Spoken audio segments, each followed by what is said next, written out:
have a modern marriage. And by modern, I mean we do not follow the rules that have been modeled by most of our parents and grandparents. It is so liberating. It When is. you don't give a shit what people think. The secret to life is just telling the truth. So I just have a few questions for you before we actually jump right into it. Sure. How did you start doing what you're doing? Because I know you were in the legal side of things. How did you start getting into that and the coaching? Because that's kind of where I'm at right now. I left my 9-to-5 career. So what do you want to do? So basically, I'm gonna actually get into business coaching and specific for fitness and finances because I've been in both industries and I see the huge correlation. My clients who tended to be more fit tended to also be better with their finances. Not surprising. It's not surprising, right? Because they are so much more disciplined, not just Yep. in terms of their finances, but just eating out. You save so much money just not eating out. Just those little things add up. And it was your book that really changed my life. In a sense, I've been wanting to help people for a very long time, but my self-doubt was always, I'm not good enough to help people because I don't know this or I don't know this. And just the internal dialogue, you get it. I have a very anxious brain. So I think that's why I really connected with your book. And so I also started creating events. So that's why I was so adamant in reaching out to you because I would love, it would be a dream of mine to ever create an event to have you be a keynote speaker on a Zoom event of mine. And I'm huge in philanthropy. And so any events I've ever done, I've donated portion of the proceeds to charity because I truly believe in the saying, it takes a village. So that's Great. a little bit about who I am. Okay. So in order to make this the most valuable for you, why don't you ask me questions that actually have me give you advice that you're seeking rather than me telling you a story about my background? Okay. Sounds good. I kind of want people to get to know you a little bit though, like the people who, of course, everyone has heard of Mel, but there are some that may have not. So where were you born? Oh, Kansas City, Missouri. Okay, cool. And is that where you're living now currently? No, my dad and mom then moved to Dayton, Ohio, and then they moved to Muskegon, Michigan, and that's where I was raised. And then I went east for college and law school, met my husband there, and we live outside of Boston, but we are in the middle of trying out a chapter of our lives living in southern Vermont while our son goes to high school there. So I'm in between outside of Boston and southern Vermont. Okay. And your son is the youngest? Uh-huh. 3? Cool. How do you juggle it all? I don't. Right? You don't. I Because don't. And here's the other thing I need to say. I have a modern marriage. And by modern, I mean we do not follow the rules that have been modeled by most of our parents and grandparents and the rules that you see in traditional media. yes. I am the primary breadwinner. Chris is the primary parent.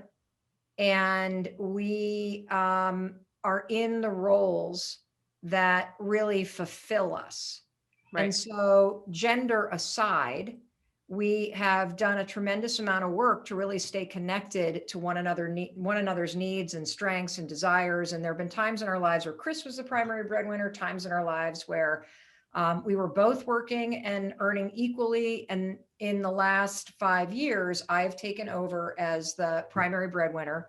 That said, Chris runs a men's retreat business. He's a yoga instructor. He's working on his first book, but he is the primary parent. So the only reason why I can do everything that I do is because I have cultivated a supporting relationship with a spouse who provides the foundation at home that allows me to both pursue what I'm really interested in business, and also have a deeply fulfilling family life, because that is also something that is tremendously important to me. It's one of my deep values. But without having a committed partner in that, there's no way in hell I could do what I was doing. Now, if I was a single parent and I had built this kind of business, I would have to have full-time help. There is no freaking way you could do all of the things that I do without somebody that is supporting the household, that's supporting your kids' development, that's Yep. there all the time. And it's a huge job. And for since the beginning of time, women have been doing it and have been expected to do it and have been doing it without pay, without recognition. Women that work come home and do it in larger numbers than their spouses who are male in a traditional heterosexual relationship. And we have flipped the table on that. Right. Will it always be that way? I don't know. I mean, Chris is a much better parent than me. He's patient, he's present, he's like deeply interested, Right. calm. He knows how to regulate his emotions. I am like a freaking whirlwind. And so I'm the entertainment and the disruptor. Yeah. And that's what works for us. And here's the other thing I really need to say to women in particular: do not be ashamed of your ambition. My marriage started to work, Kathy, when I started making a lot of money and when I stepped into the primary breadwinner role, because I was finally channeling my own ambitions and my Yes. own dreams Yes. for myself, Yes. instead of pushing and aiming all of that at my husband. And so it has been so liberating to Yeah. finally be in the right roles. Chris being super nurturing, super deep kind of guy, very spiritual guy, and me being a ball busting, competitive, want to go build things, love business, love making business deals. And so I think it's so important for women to understand that it is empowering to make money. It is empowering to have ambition, and your kids are also watching. And so if you want your daughters and your sons to be in supportive relationships and to really follow their dreams, you got to model that for them. Yeah, for sure. So at what point in your guys' relationship did you realize that you wanted to be the breadwinner? And was there ever a time where Chris felt maybe that you should be in the traditional societal role of a woman and mother? I don't think that Chris didn't have a conscious opinion. Hmm. What happens for human beings is human beings just repeat patterns of Yeah. behavior that they witness when they're little, Right. even patterns we hate. And so you have unconscious bias in your mind based on the patterns that you saw growing up about everything from gender to race to money to everything. And the process of becoming yourself and taking ownership of your life is largely about recognizing those patterns that are somebody else's and keeping ones that work for you and breaking apart the ones that don't and reinventing things on your terms so that they work for you in this chapter of your life. Right.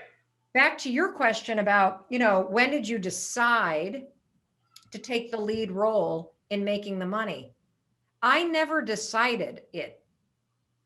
You see, I think what happens is that you go and you do what you think you're supposed to do. We all do. You go to school, you get a degree, you get a Yeah. job, maybe you go to graduate school, you get a different job, you buy the house, you have the kid, and then at some point, something happens where you have this awakening and you realize, I'm not happy.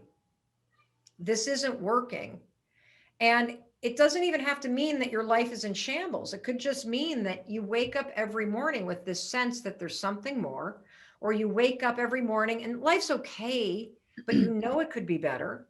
Yeah. And in my case, what happened is we were going through the motions. Life was okay. We had 3 great kids. We were living in a nice town with great schools. Chris had gone into the restaurant business. We were making the ends meet, Yeah. and he was pursuing his dream, and it didn't work out.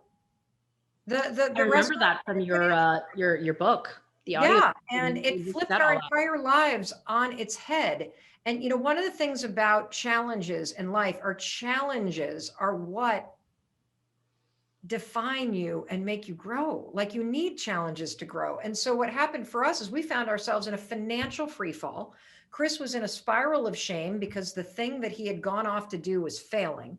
And if I didn't want to lose this house, and if I wanted to be able to pay for groceries, and if Right. I didn't want to kill my husband with verbal sniper fire, I needed to take control of my life, which meant figuring out how the hell to go make money so we could get out of the fact that we were $800,000 in debt. And so, in a moment of crisis and challenge, you will either shrink back into the corner and lick your wounds and suck your thumb and point the finger and feel like a victim, or you will do that for a little bit of time, and then you will realize this is a moment. This is a moment where I have to make a decision. And the decision that I made is I was unwilling to lose everything that mattered to me. And so it was in that moment, out of desperation and necessity, that I changed everything. I pushed myself harder than I ever had to change. And I just started, God, I mean, it started small. I networked like crazy to find a job, and that first job was a small thing that led to a bigger thing, and led to a bigger thing, and then led to a bigger thing. And I just kept showing up and showing up and showing up and showing up. And what I realized, even in the middle of clawing our way out of the worst breakdown of our lives, I loved the fight. I loved the build. I loved taking something tiny and figuring out how to leapfrog it into something bigger. And once I realized that I'm a builder, and I love the game of business, and I love to make a difference, and I want to go out and have a huge impact, there was no stopping me. Right. And it was the first time in, I think, at that point, it would have been like 26 or 16 years of marriage, that it felt like we were in the right roles.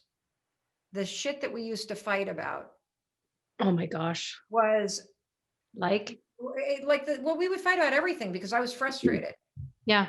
I was frustrated because I wasn't happy in my life. And when you're not happy in your own life, we human beings take it out on the people we love. It's not the right thing to do, but we saw our Right. parents doing it. And the reason why I think we attack the people that we love is because psychologically we feel like they're not going to leave. And psychologically we feel safe venting to these people. And the truth is, we should be reserving the best for these people, the people closest to Oh us. my gosh, that And resonates so much we because hold I'm, on to the worst for yes, them, yeah, I'm And at that point right now. That's why it's resonating so much with me. And you know what I admire about you so much is your ability to be so vulnerable and so open, that's what resonates with the masses, because you use plain language, you swear. I love that, because I used to always try to change my swearing, but a good fuck and a bitch every now and then is granted. But because I was having all these limited beliefs because of my upbringing, I always played small. And like I said, it was your book. It's such a game changer. So I just kept working on it. And I finally got the balls to reach out to you. And I was super annoying about it. no, you were good. You knew what you wanted. Like, that's what you have to do in life. I mean, look, I'm a very busy person, and I Well, also am going through a lot of change right now. So I'm yeah. prioritizing the time. But there was something about the intent and your insistence that made me go, I've got 20 minutes and I'm going to give it to her. Oh, thank you so So I much. don't do that for anybody. But so here's the thing I want you to understand. If you're unhappy in your life, it's not your husband's fault, it's your fault. Yes, I And if know that. you're unhappy in your life, he's not going to fix it. You have to fix it for yourself. And the I, more resentment, but listen to me, the yeah. more resentment that you hold on to, and the more you point the finger at him, the worse it's going to get. You have got to figure out, what do you need to do to make yourself happy? What do you need to do to make yourself grow? Because if you start to do new things and shake up your own life and you start to grow, you will expand what's possible in so many ways. And the focus that you're placing on your Yeah. marriage, it will lessen, because, or loosen rather, because you will now be focused on building something for yourself. Hmm. And everybody makes this mistake. Like, you start to feel unhappy in your life and you think it's because of the person that you're with. No, it's because of the person who you've become. Yes. And that's where I'm at. I stopped pointing the fingers. Obviously, there are triggers where I'm like, eventually. Um, but yeah, it's a scary place. So in I'm sure you've had moments where you were scared. Did you always use your 5, 4, 3, 2, 1 technique to get out of the fear when you knew every time you were trying to step into something new or something bigger, something you've never done before, perhaps? So, the question is, do I always use the 5 second rule in moments of fear? No. And let me tell you why. There are moments of fear that paralyze me. Mm, There are moments of fear that have stopped me from moving forward for years. And there are other moments of fear that are these small windows that I always use the 5 second rule for. And so I find that the bigger moments of fear that keep me paralyzed longer than just 5, 4, 3, 2, 1 yeah. are the ones that are big, complicated projects that I don't know how to start. And so I'll give you an example. One of the things I really want to do in the future are live events. And I have been thinking about it forever. And I always come up with a reason not to do it. And I know that the reason why I have not done live events yet is because I had way too much on my plate and I have too small of a team. And I had so overcommitted myself that even if I outsourced the planning of these events, I had zero capacity to deliver an event, to plan an event in the way in which I would want to do so with excellence. That said, the real reason why events have not been at the top of my list is because I'm scared if I have one, no one will show up. Really? Yes. And so that deeper fear makes it so easy to find business justifications to not prioritize it. I'm very well aware of that, which is why it's becoming at the top of the strategy of what I'm doing next.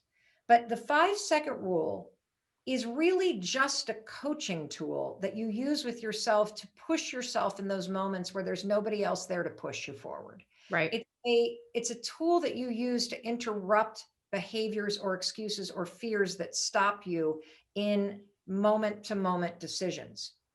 At a larger level, what you need to unpack are all of the deeper fears that are holding you back for truly pursuing the things that you really want to do.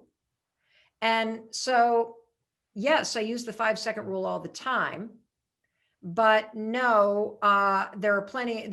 No, it doesn't work for every big fear, because there's a lot of big fears that are tied to much deeper stuff that is best worked on in therapy with a professional, which Right. I do right No, now. for sure.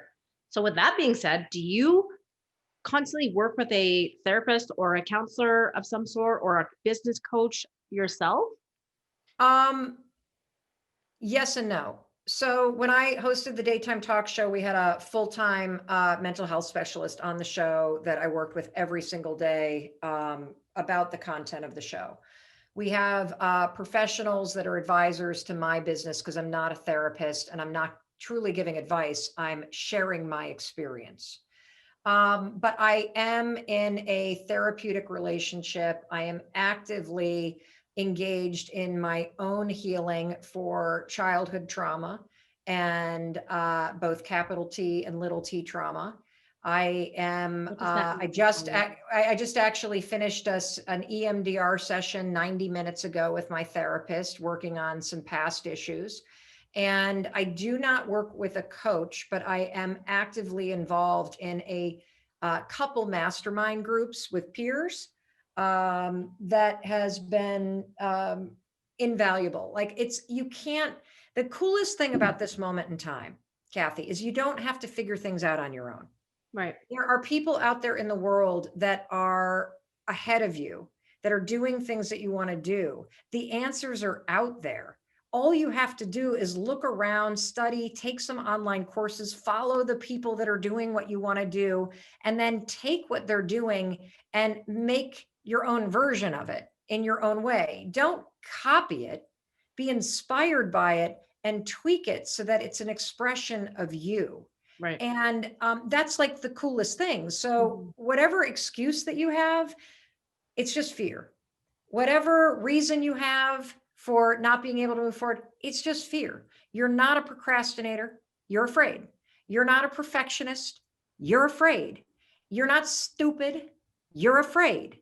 It's not a timing issue. It's a fear issue. It always comes back to fear in any area of your life where you're not happy, you're not successful, you're not getting what you want. You are simply afraid. It's that simple.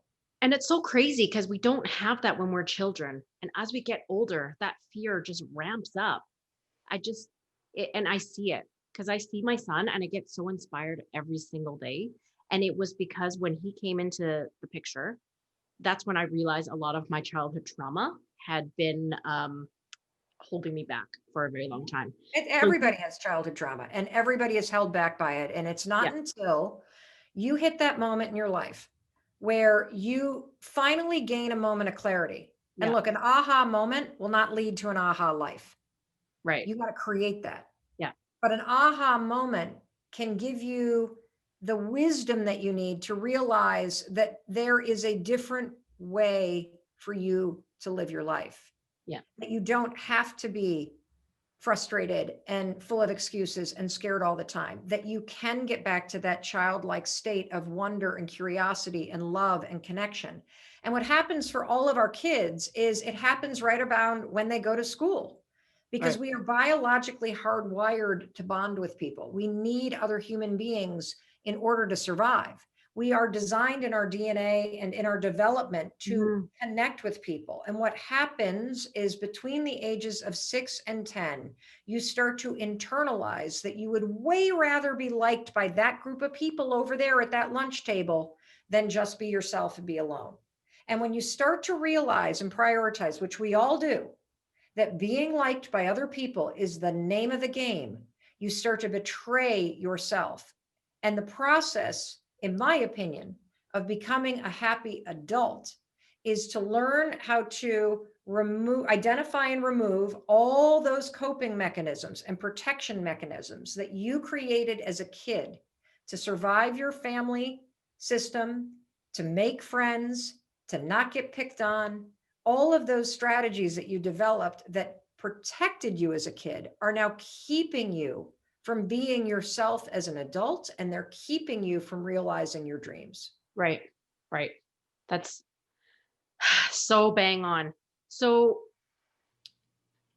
at what point in your life did you feel like, not feel like, did you find the courage to share about your shit personally? So things like your alcoholism, your brink of getting a divorce, the debt that you guys were going through, like what made you decide to share that?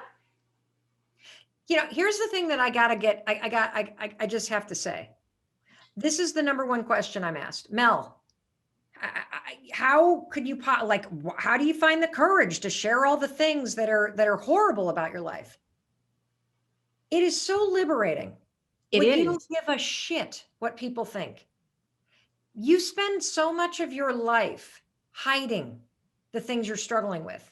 I am here to tell you everybody's struggling with the same things, and everybody's running around trying to look like they got it all figured out. And life gets so much easier when you stop trying to look perfect and you just are human.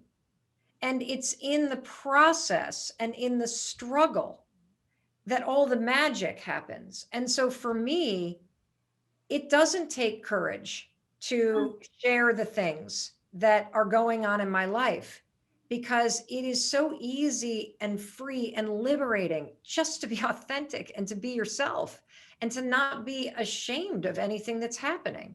There are things that I've done and there are things that I still do to this day that I regret or that I'm not proud of. But being able to talk about the experience of being human empowers you. It And, empowers I me. go ahead. It empowers me. That's why I am starting to live more and more of my truth. There's still that underlying fear. There's times where I do get brave and I'll do an IG story and I'll share an experience. And then I have that moment afterwards where it's the next day and you have that anxiety hangover. I don't Yeah, know if you you call understand. it the authentic, the oversharing hangover. I don't have that. I really don't. And I don't know how to get this into people's heads that the secret to life is just telling the truth. The secret to life is showing up as you are. The secret to life is to stop hiding and pretending that you have it all figured out. Um, you know, everybody is just on a journey to figure out how to be themselves. Nobody has the answers because there are no answers that are permanent. The second you Wow. think you have it figured out, life's going to change. A new chapter is going to start. You're going to need to take the lessons that you're learning right now and you're going to use them in the next chapter of your life. And so, one of the biggest things that has helped me is understanding that absolutely everything that's happening to me, especially the hard stuff, the harder the situation, the bigger the problem, the bigger the gift that it is, the bigger the lesson that it is. Now, I don't feel like it's a big gift when I'm stepping in a pile of shit. I don't feel like it's a big gift when somebody has accused me of doing something that's not true. I don't feel like it's a big gift when I have to deal with the headache of somebody else's trauma. But I'm telling you right now, when I get through these things, the lesson that I learned pays dividends 10,000 fold in the next chapter of my life. Right. And so knowing that helps me minimize the amount of agita and pain I go through and maximize the amount of learning that I have. And so if you can get yourself to a point where you stop thinking that you're a victim and you stop feeling victimized by your life and you start showing up in a way where you are awake and you're aware and you are learning and you realize that there's a lesson in this, no matter how painful it is, that you're going to use and that you need, that's when the shit that's going on around you has less of an impact of what it feels like to be inside of you. Because this Right. is all you can control. And when you start to rearrange what you think and how you approach your own life and the amount of stuff that you actually have control over. There's so much, everybody bitches about the stuff that they don't have control over. But we do. You have so much control. If you were to only focus on the things you have control over, your own happiness, Yeah. what time you wake up, what you do when you wake up, what you're going to put your attention on, whether or not you spend your time working on your goals or mainlining The Crown or Queen's Gambit or whatever is the thing that everybody's watching on Netflix. You have control over whether or not you stare at this thing and get jealous. You have control over whether or not you are bettering yourself. There is so much you have control over. Right. Now, look, I'm not saying that there aren't real problems in the world. Of course there are. I'm not saying there aren't bias and disadvantage and discrimination and all kinds of things that people have to deal with. Extreme poverty. Yes, that's real. And yes, those are issues that need society to address them. But what I'm talking about is your agency in life, your confidence in life, your ability to make things happen in your life all happens when you start to take control in here. When you stop giving a shit about what your parents think and what your spouse thinks and what everybody around you thinks, and you start to tune into here and you start to be responsible for pushing yourself to do the things that are on your list of dreams. Because nobody else is responsible for making that stuff happen but you. Right. So I'm at that point right now. And I know because I'm more focused on myself and I'm changing, it's making the people around me uncomfortable. Well, of course. Right. And Of I don't course, want because to if come. you change, what does it mean about me? We Yeah. all think that everything's about you. Like the more that you change, the more uncomfortable people are going to get because they're comfortable where they are. If you change, it means something in their life is going to change. Our brains want to protect us, which means any change is a threat. And so you suddenly changing becomes a threat to somebody else's safety.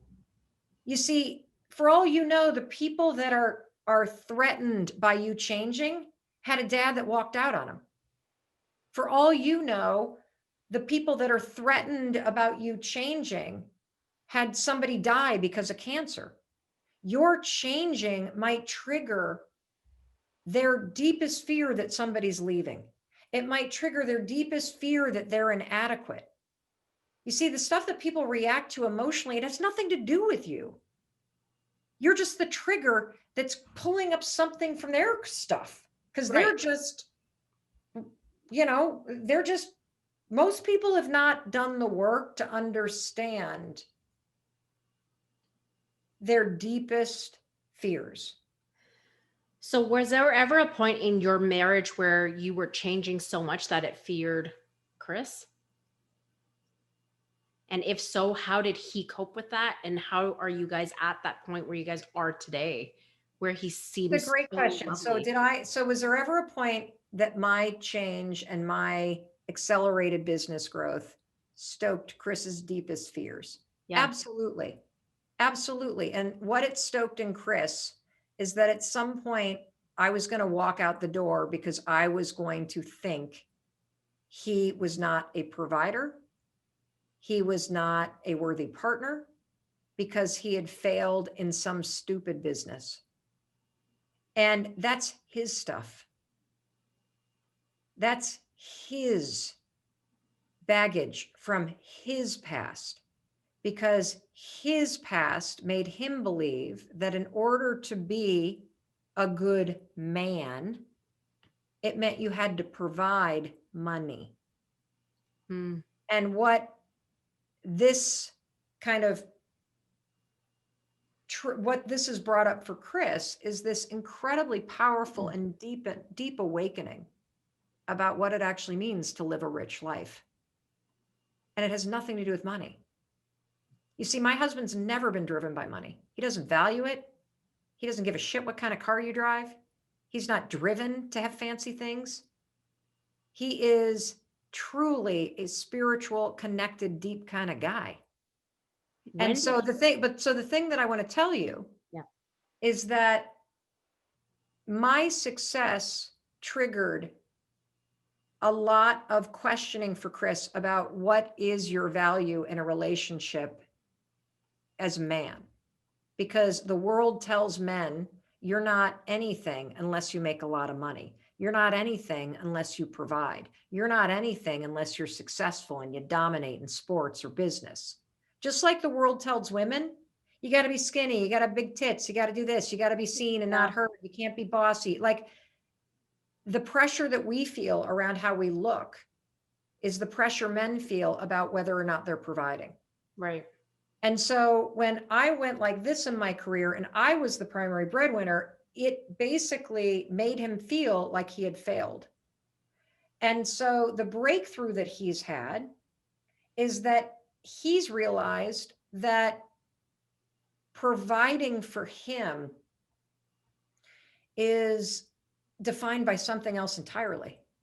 It is freedom of the shackles that was somebody else's definition of success, and it has given him the breakthrough to define success on his own terms, which Right. is a deep connection with self, a deep, meaningful, emotional connection with your kids, a deep and supportive and emotional partnership with your spouse. And for me, the irony is I fell more in love with Chris when he wasn't making money. Because what I craved was not somebody to pay the bills. I craved emotional stability and connection which is what he provides better than anybody on the planet.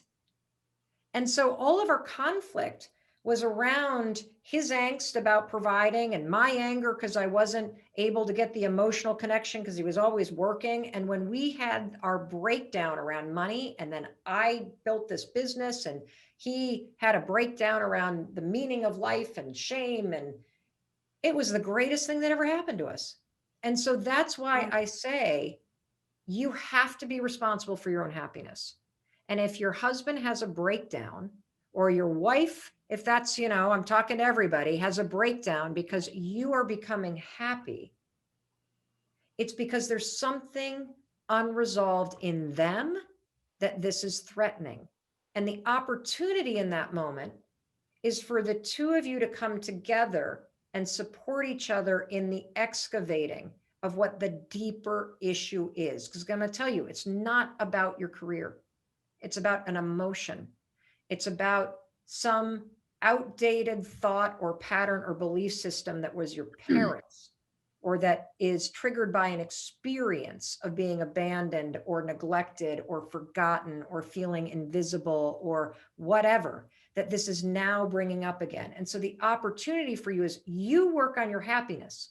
But as the breakdowns start to come, because people are always triggered by change because it's a threat, you come together and supporting each other in whatever way you can in doing the deeper work to see the lesson in all of this. Right. That's so Now, powerful. speaking of that, I got to go because my husband has been gone for 14 days and I need to see That's him. So I've got time for one okay. more question. Last question. If you were to go back in time and speak to yourself when you were little, what advice would you give that little girl? If I could go back in time and tell myself as a little girl, what advice would you give that little girl? would I give that little girl? I was molested by an older kid when I was little.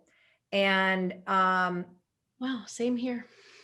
I mean, 1 out of every 3 women, and 1 out of every 6 boys, it's very, very common because it's very common and people repeat patterns. And that's why it keeps going and cycling generation. And the morning after it happened, I came downstairs and my mom asked me how I slept. And I froze because the kid was sitting at the kitchen table. And I knew if I said something, my mother would kill him. I had no idea how he would react. And it was in that moment that I went silent and I lost my ability to speak in a situation where I was scared of someone's reaction because I couldn't predict it. And so I would tell myself, it's going to be okay. Just fucking say what's going on. It's going to be okay, Mel. Just tell the truth. It's going to be okay. Just say exactly what happened. And it'll be even better than you think it's going to be. Because right now you're scared that something bad's going to happen if you tell the truth.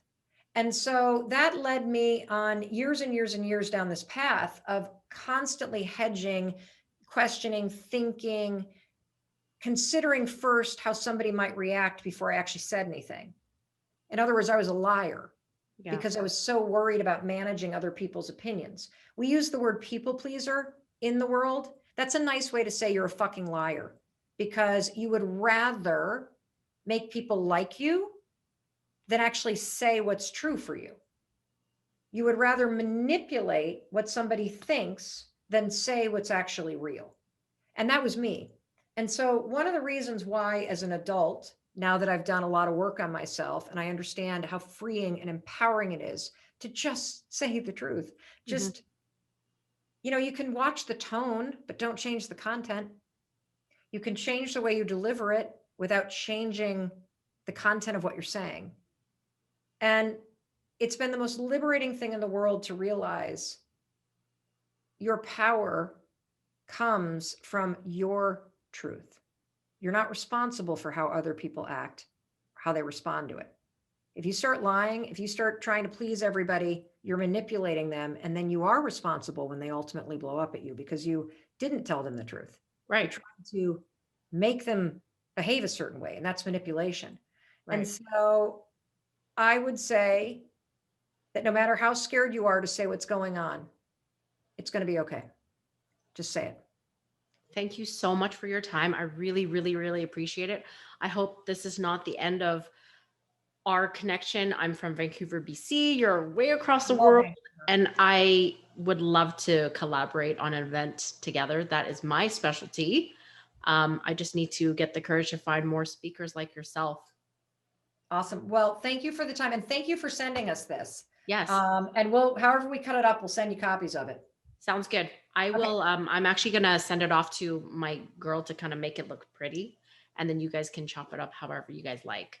Okay. Terrific. Thank you so much, Mel. Have a great day. And thank you so much for your time. Bye. Can I have all of it though? Yeah, you're going to have all of it. I'm Okay, just great. adding, what we're doing is we're just adding maybe my branding because I want to post this on my Friendship Fridays so that when people come. Oh, that's fine. Send us both what you do beautifully and also. And then the raw. And the raw, only because, as you know, Zoom only captures who's speaking. So really? I put it on gallery view. Even putting it on gallery view for recording, unless they've updated the platform, as it's sucky. They only record the screen that's talking. So what we see on the screen right now is not what we're going to see. Typically not, no, unless you have some different settings than the ones that we have used for the last couple of years. But our team pulls those apart, puts them side by side, all that kind of stuff. And so you'll see that it's just a lot of, it's funky how it works. Yeah. Okay. Sounds good. good. So send us both and we'll use cuts of both. Okay. And also send us your little logo in like a PNG file so we can use that in our final as well. Okay. Awesome. Thank you so much. I really appreciate it. Have a great day. Bye. Bye. That just happened, guys.